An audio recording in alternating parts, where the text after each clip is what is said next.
Tere Kaja! Et räägime täna natukene sinu pojast, kes on siis meil siin Uuemõisas äärmusliku abi- ja toetusvajadusega inimeste teenusel.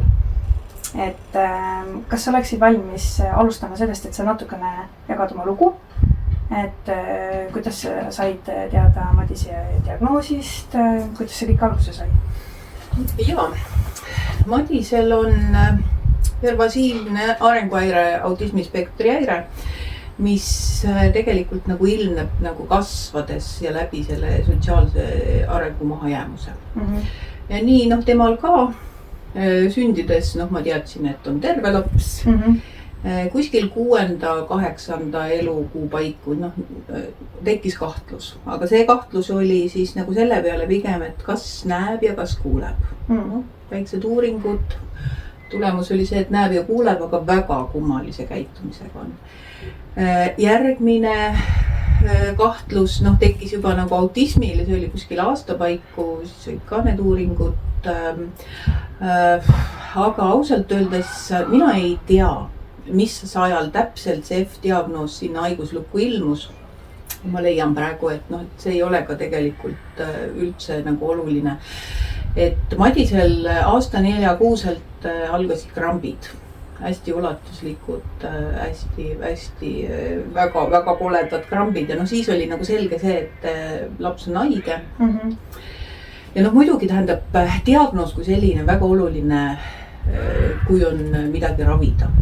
Aga kui nagu ravida ei ole mitte midagi, siis mis ajal ta täpselt tuleb, see pole üldse oluline. Et tegelikult just need, kui nagu minna selle mõtete ja tunnete juurde ja sellega seonduvate raskuste juurde, et siis kõige olulisem sellest diagnoosi saamisest on just see teadvustamise moment. Et kui see jõuab nagu ükskord kohale, et nüüd on nii ja nii jääb. Ja sellega tuleb elada. Et kuidas, see on nüüd sinu enda teha. See on oluline, see on hästi raske, aga see on oluline läbida. Et kui see on nagu läbitud, et siis saab nagu tõeliselt hakata aitama last ja aitama nagu lapsel areneda.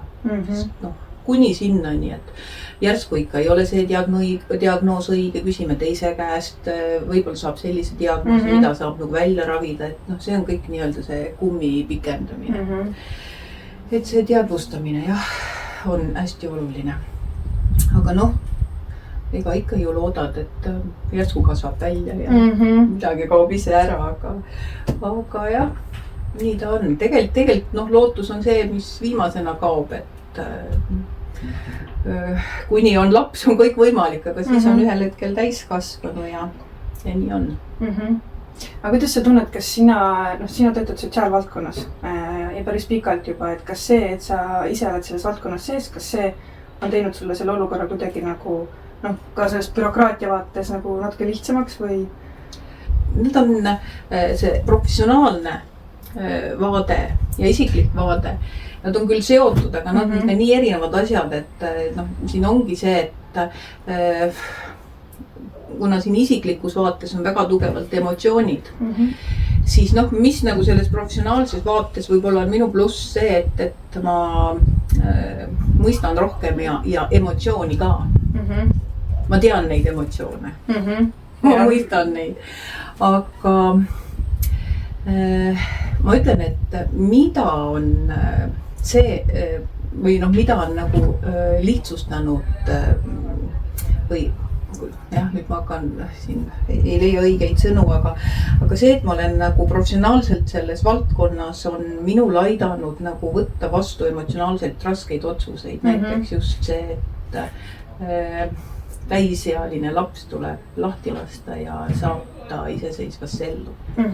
Sellepärast, et pigem praktikas näed teistsuguseid situatsioone, kus ütleme, et kõik teavad, et ma ei saagi ära surra, sellepärast, et mul on selline laps, kes iseendaga toime ei tule.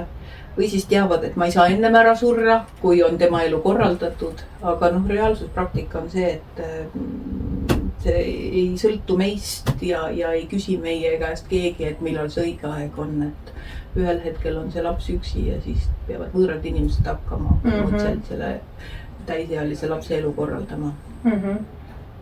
Aga no täna on Madis siin Uuemõisa kodus. Kuidas ta siia sai? Uuemõisa koju sattus ta just nimelt siis nii-öelda selle iseseisvumise tähe all, et oli nagu aeg Madisel jõuda iseseisvasse ellu. Et jah, no tegelikult ta oli, ütleme niimoodi, et erihoolekande teenuse järjekorras sellest ajast, kui ta järjekorda sai panna, ma enam ei mäleta, kas see oli 16 või 18 või noh, et täisealisest peale ja noh, oligi niimoodi, et siis ma veel nagu lootsin, et tähendab see tavaline ÖH teenus. Noh, siis reaalsus oli see, et oot. See nüüd küll ei ole see, mis nagu, millega Madis hakkama saaks.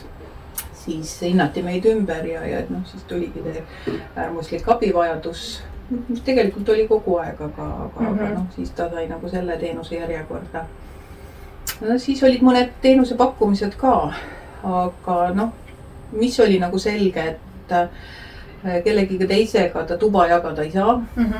Sest tal on väga individuaalne see režiim, ärkveloleku ja öörežiim, et mis iganes ja just see, ütleme, et see asjade suhu panek, et sallivatsioon, kõik see. Et siis osad kohad langesid nagu sellega välja, et olid pakkumised mitmekesi toas. Siis oli küll pakkumine, mis mulle väga meeldis ja ma väga tahtsin seda pakkumist vastu võtta.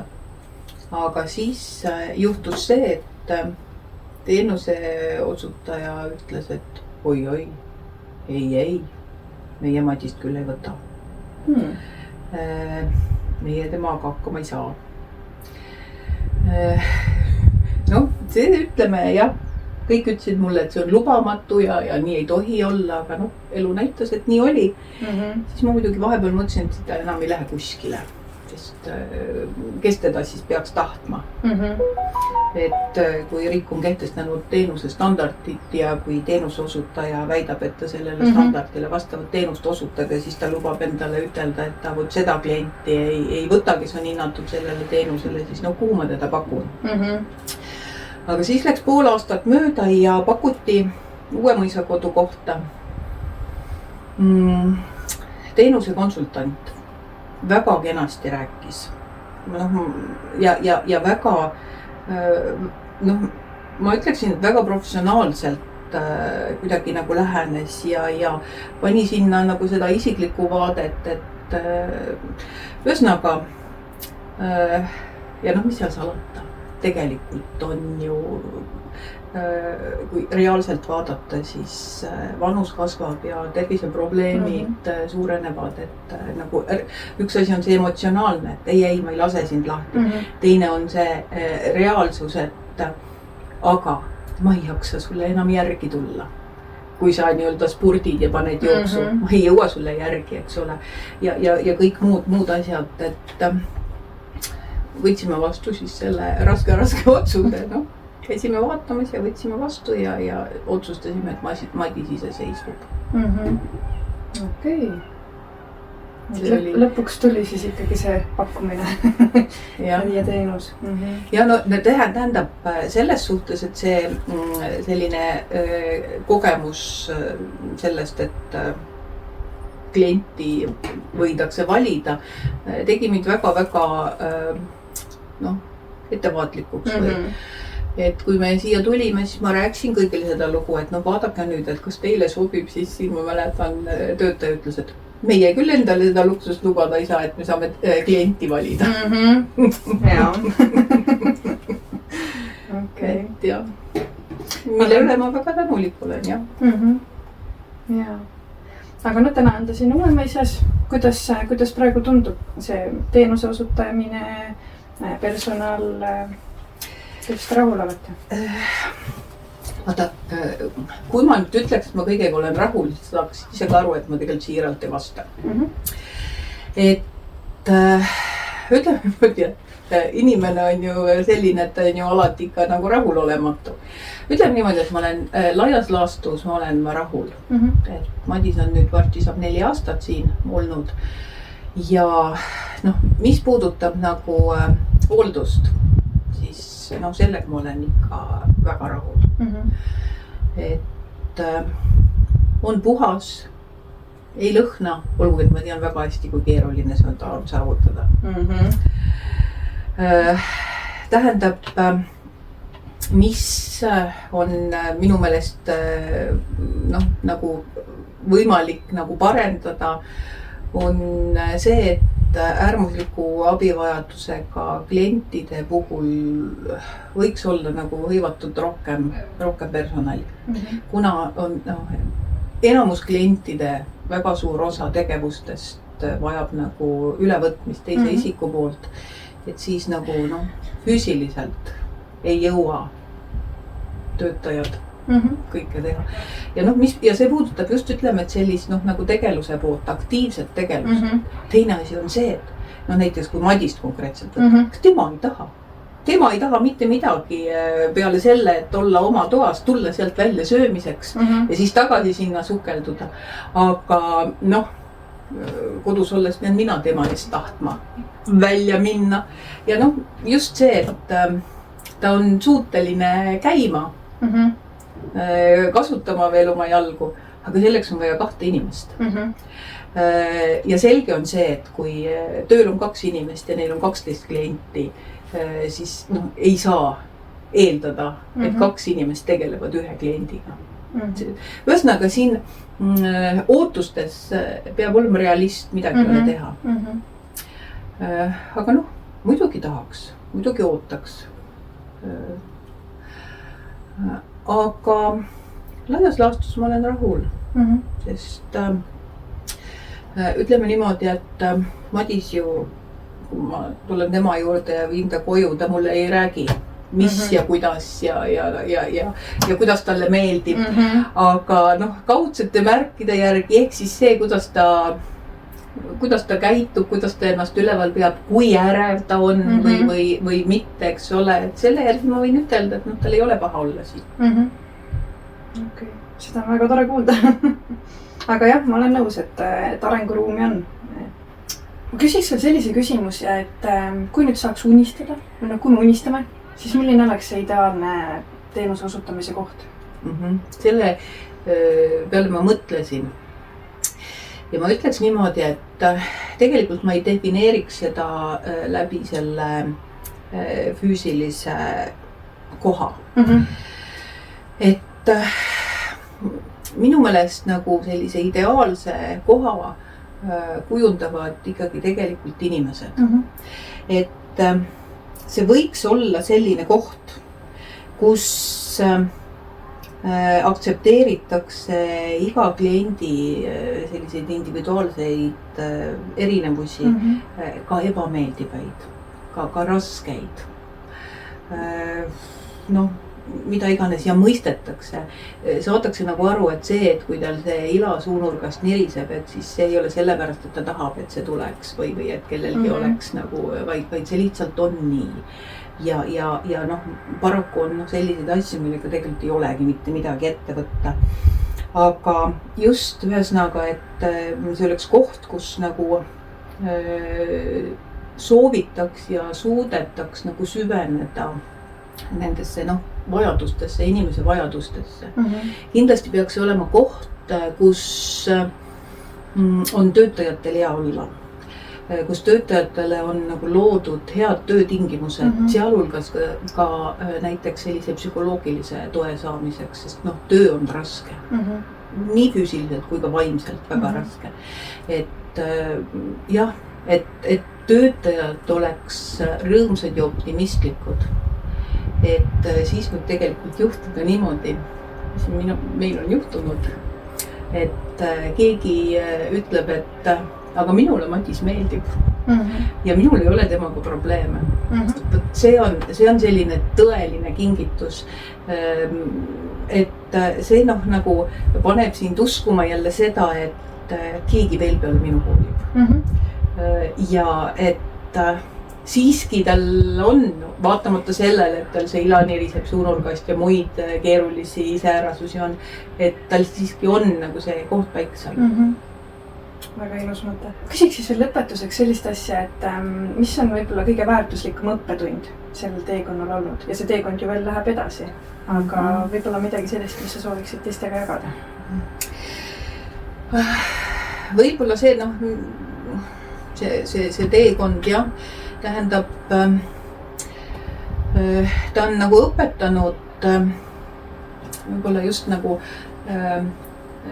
hakkama saama emotsionaalselt raskete otsuste vastuvõtmisega.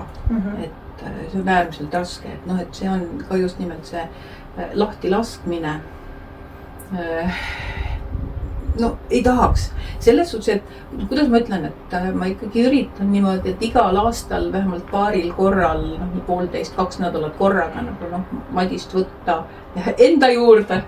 Et iga kord, kui see periood läheb selliseks, paar nädalat, iga kord on jube raske tagasi tulla. Aga kui me nüüd küsime, et kellel peab olema lihtne?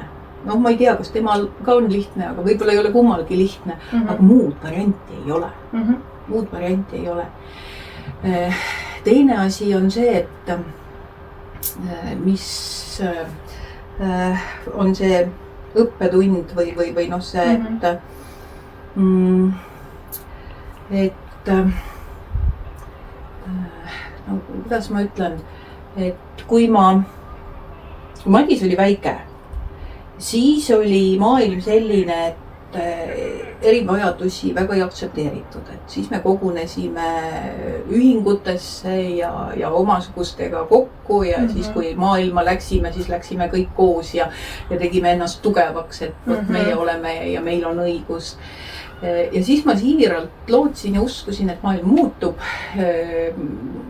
Igal ühel on õigus olla selline, nagu ta on, kõik võetakse vastu ja kuidagi nagu see maailm nagu toetas seda minu sinisilmsust, et umbes kuskil ma arvan, et keskelt läbi 10 aastat ma ei olnud nagu kokku puutunud mingi sellise tõrjumisega. Aga pean siiski kurvastusega tõdema, et see ei ole kadunud. Et tegelikult tuleb selleks kõigeks valmis olla. Et just nimelt, et hakkama saamine kõikide raskustega.